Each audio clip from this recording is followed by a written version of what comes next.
Ground-penetrating radar found something beneath the Great Pyramid that archaeologists can't explain. Chambers thousands of feet down, precisely engineered at a massive scale. But Egypt blocks all investigation attempts. In 1901, Nikola Tesla built a tower using what he called ancient engineering principles. The mathematics matched, the design matched, and it transmitted power wirelessly in tests. J.P. Morgan pulled his funding. The tower was demolished. When Tesla died, the FBI took his research. 20 boxes disappeared. 2 structures, same principles, both hidden. I'm Carol Ann. Welcome to the In-Between.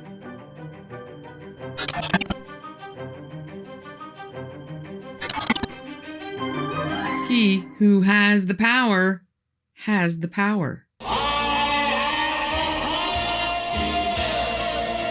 And the most iconic ancient representations of power are the pyramids of Giza. But what if the pyramids aren't a display of dynastic power, but a showcase of energy power? That's right, a giant free energy power plant. But don't just take my word for it, take the word of Nikola Tesla, my favorite genius of all time. Stick around because I'm going to show you how an ancient idea became a modern idea that could one day mean free energy for everyone. We're going to back it all up with the latest and greatest research from the Giza Plateau. Now, I have no doubt that some of you are shouting at me right now, wondering what has taken me so long to cover this, and that others of you are shouting at me that I am off my rocker. But stick with me to the end, hear me out, and then you can tell me if you think I'm right or wrong. Fair enough? Let's start in Egypt. Dare I say that the pyramids of Giza have inspired awe in every individual to ever gaze upon the behemoth wonders of the world. They have, and rightfully so, inspired people for literal millennia. And in the relatively recent, civilizationally speaking, discoveries of the crazy math encoded into the measurements of these architectural wonders, and it gets hard to believe that they don't serve some cosmic purpose. In 1864, the pyramids were measured to be at the direct center of all the Earth's landmasses, 30 degrees latitude, 31 degrees longitude, by a guy named Charles Piazzi Smith. However, turns out that good old Charles, a Giza pyramid aficionado, kind of cherry-picked his data and voila, the pyramids are right there in the middle. Now, after a true digital scan of all land masses, the landmass center is located in Turkey, about 650 miles north of the pyramids in Kırşehir province in central Turkey. So much for that fun fact. But let's take a closer look at the pyramids themselves, specifically the Great Pyramid of Khufu. If you take the number 43,200, which is half the number of seconds in a day, and multiply it by the pyramid's height, 481 feet, you get the distance from the center of the Earth to the North Pole with 99.7% accuracy. If you add the distance of all 4 sides at the base, which is about 656 feet per side, multiply that by 43,200, you get the circumference of the Earth to within 99.3% accuracy. And if you take that same base perimeter distance and divide it by 2 times the height, you get a number that is awfully close to pi. Not to mention the fact that the base lines up to true north off by only 0.05 of 1 degree. And that the entire 13-acre base area is almost perfectly level, off by at most less than an inch. I don't think anyone can deny that these ginormous piles of rock are something pretty special. Every measurement was intentional. Every piece of data was carefully encoded. You know what else is being carefully encoded? Your personal data. And unlike the pyramids, you didn't give anyone permission to build a monument to your private life. This is what data brokers have compiled about me. 11 pages of personal information. My addresses, phone numbers, family members, everywhere I've been online. All collected, packaged, and sold to the highest bidder without my consent. That's why this video is sponsored by Aura. These data brokers are making billions selling your information to anyone who will pay, including scammers, spammers, and stalkers. Aura fights back by identifying which brokers are selling your info and automatically removing it from their sites. What sold me on Aura is that not only do they monitor if your personal info shows up on the dark web, but they send real-time fraud alerts, including a secure VPN and password manager, not to mention a ton of other goodies. And if something goes wrong, there's $5 million in identity theft insurance with 24/7 US-based support. So scan the QR code on screen right now or click the link in the description and try Aura free for 14 days at aura.com/inbetween. In those 2 weeks, Aura will start scrubbing your info off these data broker sites while you sit back and relax. I'm not leaving myself vulnerable, and you shouldn't either. So, now that we have your data protection figured out, let's get back to trying to figure out these pyramids. But what are they here for? Mainstream archaeology, still ruled in many ways by former head of Egypt's Minister of State for Antiquities Affairs, Zahi Hawass, still holds to the party line that these marvels of architecture were built as tombs for the kings. Seriously? This is just my humble opinion, but they're not tombs. First of all, there's zero evidence that any remains were ever in there. No bodies, no oil residues, no wrappings. And where are the wall-to-wall hieroglyphics, artifacts, and booby traps? That's what I said, booby traps! Found in the other 65 tombs, 12 of those for other pharaohs in the Valley of the Kings. Not to mention the fact that the Valley of the Kings tombs all have nice big entrances and hallways, easy to carry in remains for burial.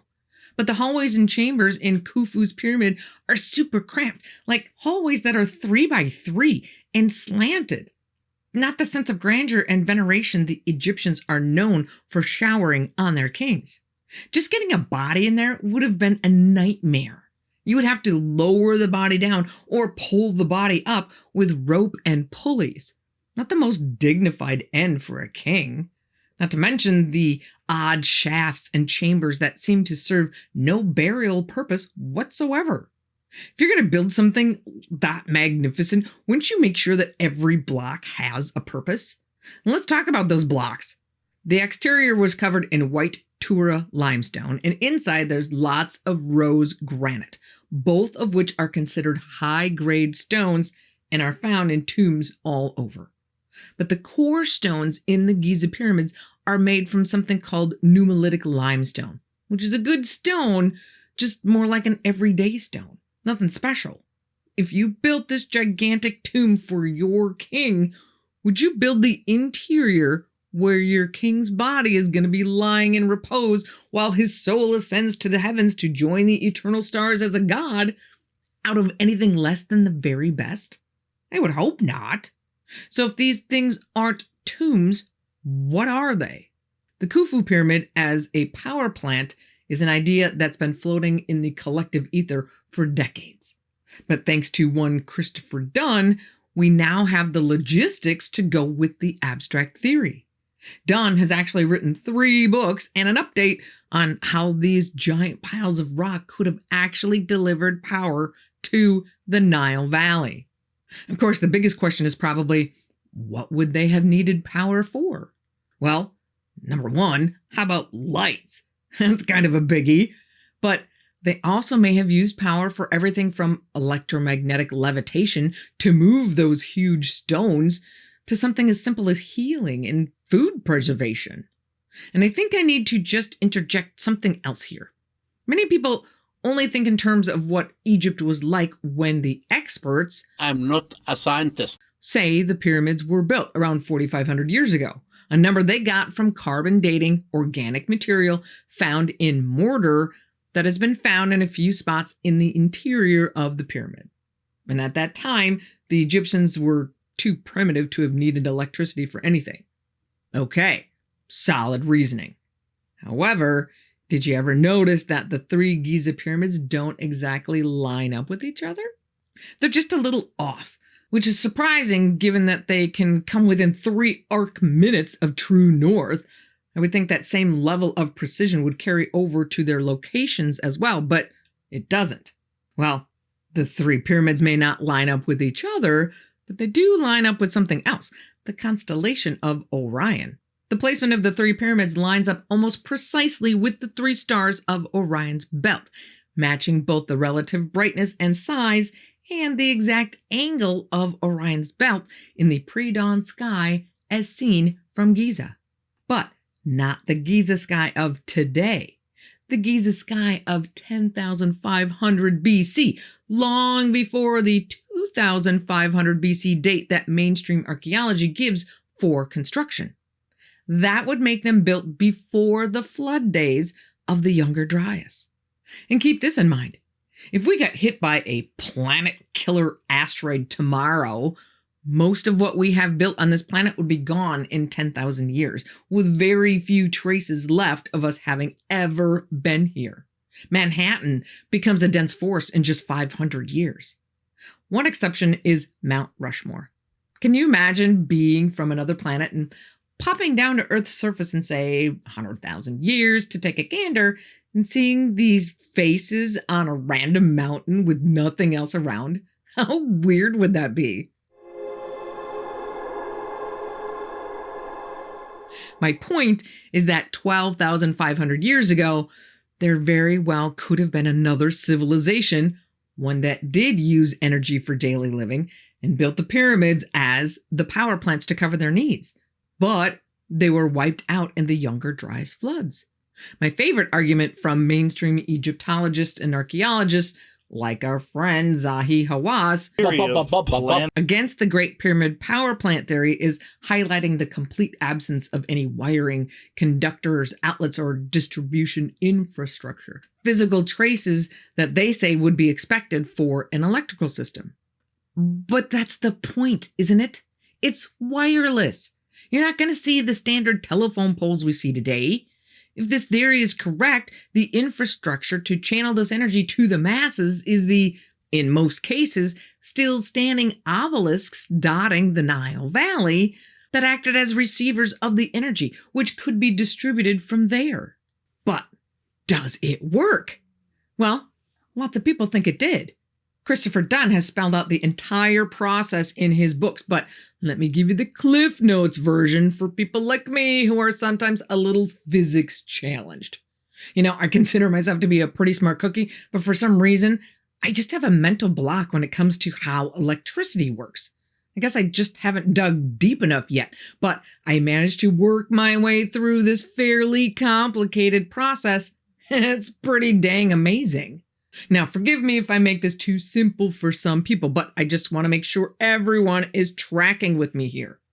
First, we need to imagine electricity as an invisible river of electrons, kind of like water rushing through a pipe, but it can make things light up, heat up, or move without you seeing it.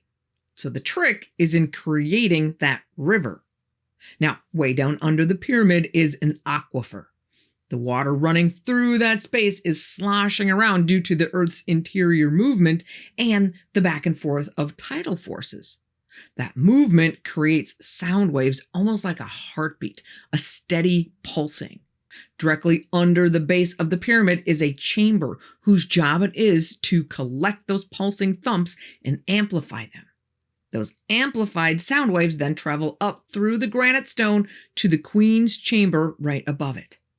The Queen's chamber contains a chemical cocktail of hydrochloric acid and zinc chloride that are poured in from feeder shafts on either side of the pyramid that can be accessed from the exterior. The amplified sound waves coming from under the chamber vibrate the chamber, causing those two chemicals to mix, which in turn creates hydrogen gas. The gas then flows up through the grand gallery where it increases the pressure on the gallery walls. When the pressure squeezes those rocks, the crystals in the rock push electrons out of the rock and into the air, like squeezing a sponge to make water drip.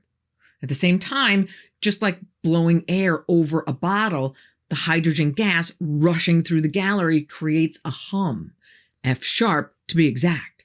As the sound, the gas, and the electrons all rush into the king's chamber at the top of the gallery, which is built to amplify the sound waves even more.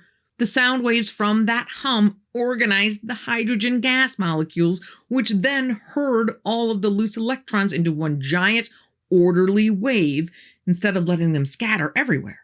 That electron wave then moves up through the 5 layers of granite piled on top of the king's chamber, which are also tuned to F sharp, adding even more electrons to the mix, strengthening flow even more until it reaches the now missing and presumed to at one point have been gold capstone at the top, where the electron flow can be beamed out for everyone to enjoy. In short, vibrations turn to gas pressure, pressure squeezes rocks for electron flow, more vibrations juice the system, and the top serves up the resulting electron river of power. So what does any of this have to do with how I live my life, right? Well, keep following me and I'll show you. Pop quiz. Who invented the radio? Marconi, right? Wrong. That was Tesla. Well, Tesla and a couple of others. The point being that while Marconi can keep the credit for making radio commercially viable, his ideas were built on Tesla's ideas. I'm sure most of you are familiar with Nikola Tesla. Maybe you just recognize the name or know him as the guy who duked it out with Thomas Edison. But if you don't know any more than that, you should. This guy is responsible for way more than half of the things that make your life a first world existence. Things like AM, FM radio, cell phones, Wi-Fi, neon signs, fluorescent lights, hydroelectric dams, EVs, air conditioning, refrigerators, washing machines, x-rays, wireless charging, MRIs, induction cooktops, Bluetooth, digital TV, GPS, cordless power tools, and last but not least, the electricity to your house. He is the reason we have the wireless technology we have today. Smartphones, tablets, electric toothbrushes, electric shavers, smartwatches, and earbuds are all things that work because of wireless charging technology. But Tesla was thinking way bigger. In 1899, he built a test facility in Colorado Springs to start experimenting on the idea of wireless power distribution. And it worked. In one test, he built a giant Tesla coil, which is basically a giant spark-making machine that turns normal electricity into huge lightning bolts, walked hundreds of feet away holding ordinary light bulbs with no wires attached, and the bulbs lit up just from the invisible energy waves in the air. The results he got from those experiments drove him to go big or go home, constructing an even bigger tower called Wardenclyffe in Long Island, New York. Guess what? The plans for that tower show that he designed Wardenclyffe using the same electron-boosting principles that are used in the Khufu pyramid. Tesla built Wardenclyffe over an aquifer, just like the Khufu pyramid. But instead of using the sound waves coming from the moving water, Tesla went straight to the source, so to speak. That same method of extracting electrons from pressurizing rock that's used in the pyramid also happens naturally underground all the time. So Tesla drilled copper wires like 300 feet into the ground over his aquifer to just collect the Earth's naturally occurring current. Inside the building, he used giant coils that vibrated at low rhythms to match the planet's own rhythm, amplifying the power like the pyramid's resonating rooms. The 187-foot tower ended in a big copper dome that acted like the pyramid's missing gold cap to hold and send out energy as standing waves through the earth and the sky, no wires needed, free for the world. So why didn't it work? Well, Tesla got the funding to build the Wardenclyffe Tower from J.P. Morgan, whom everyone pretty much knows was a wealthy businessman with business interests all over the place. Morgan loved the idea when Tesla pitched it as advancing communications technology, which It certainly would have done. But once Tesla starts talking about how the experiments he's running in the tower would create free electricity, Morgan no longer has interest in funding the tower. That free electricity that Tesla is so excited about would decimate his portfolio. So he shuts off the funding spigot. And with no other generous and visionary donors in sight, Wardenclyffe effectively became the world's biggest paperweight, was torn down in 1917 and sold for scrap. When Tesla dies, pretty much broke, in 1943, 80 boxes of his paperwork are confiscated by the U.S. Office of Alien Property Custodian, acting on orders from the FBI. Even though he's been a naturalized citizen for 50 years at this point, since he was born in Austria, and it's 1943 and we're at war with them. So therefore, Tesla was classified as an enemy alien. But when his nephew came to collect what was now his, only 60 boxes were delivered. No one knows to this day what the FBI is hiding in those 20 missing boxes. Now, after getting through all of that, I started thinking, I know, dangerous, right? And came up with the coolest part. I started thinking about the videos we did a while ago with the new synthetic aperture radar or SAR scans done on the Khafre pyramid, the second largest one. A link to those videos will be in the description if you want to learn more about that. The inside of the Khafre pyramid doesn't look anything like the inside of the Khufu pyramid. But the SAR scans detected these large pillars with tunnels or staircases winding around them down about 2,000 feet, where they hook up with two huge cube chambers that are over 200 feet on each side. So here's my thought. What if those underground chambers deep in the ground are meant to take the place of some of the chambers built into the Khufu pyramid? Maybe the Khafre pyramid is like Khufu Power Plant 2.0. Of course, there's no way for us to find out for sure until we get more feedback on those scan results. Or until the Egyptian Minister of State for Antiquities Affairs decides to let excavations happen. Not holding my breath on that one. But let's be clear about exactly what's at stake here. The scanning and testing and excavations that need to happen to figure out the truth about what these monuments were actually for could have repercussions for all of humanity. Tesla envisioned wireless energy as free because it would tap Earth's ambient electrical charge like a natural battery and send that energy out through the ground and the air, but with no wires, meters, or per kilowatt hour billing. To be clear, there would be huge costs up front to get the infrastructure. Lots of towers like Wardenclyffe all built. And then there would be maintenance costs for the towers after that. But power could then flow globally to anyone with a receiver, like tuning a radio. But in the end, Tesla just couldn't sell the idea. Or at the very least, he couldn't find the right person to sell the idea to. Even if he found a new donor, getting free energy out to the masses would mean taking on J.P. Morgan and others like him. That would have been a very big task. Interesting that in Tesla's search for free power, he was ultimately brought down by power. And today's quest for the truth on the Giza Plateau is also being stifled by power. Not a huge surprise.